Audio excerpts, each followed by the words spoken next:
In this guide, we're going over how you can unlock the Never Touch the Stuff gold trophy here in Resident Evil Requiem. Before we do get into this guide, make sure to like the video and subscribe to the channel with all notifications on. It really does help the channel and lets us know that you want more content like this. We'd greatly appreciate it, and if at any point that this guide did have any questions, just ask them down in the comment section below and we can help you out further. I'm going to be doing my best to reply to every single comment down there, and I'm not going to lie, this is pretty difficult because this challenge requires you to complete the entire main story without using a single herb or med injector to heal. Your healing counter must stay at 0 from the very beginning of the game all the way to the final screen. The easiest way to do this is to start essentially a new game plus run on casual difficulty with bonuses enabled. This can allow your health to automatically regenerate back to the yellow zone after taking some damage, which makes it a lot easier. So I would recommend beating the game like normal first and then replaying it with those bonuses on. But early in the game, head to the Care Central Parlor prize cabinet and grab the steroids upgrade.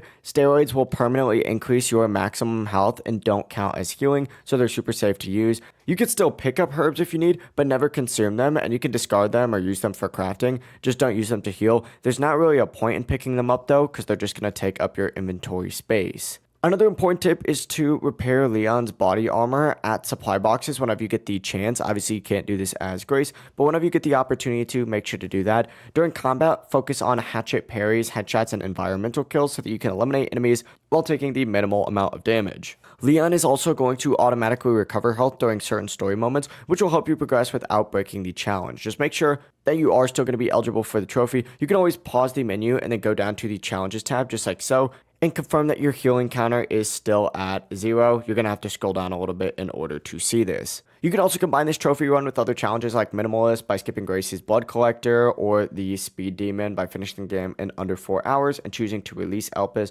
for extra CP rewards. But that is it. It really is as simple as that. Just make sure you run it on casual difficulty during your second playthrough, and it's going to make it a lot easier. If this guide did help you out, make sure to like the video and subscribe to the channel with all notifications on. It really does help the channel. It lets us know that you want more content like this. We'd greatly appreciate it. And if at any point that this guide did have any questions, just ask them down in the comment section below, and we can help you out further. Have a great rest of your day, though. Peace.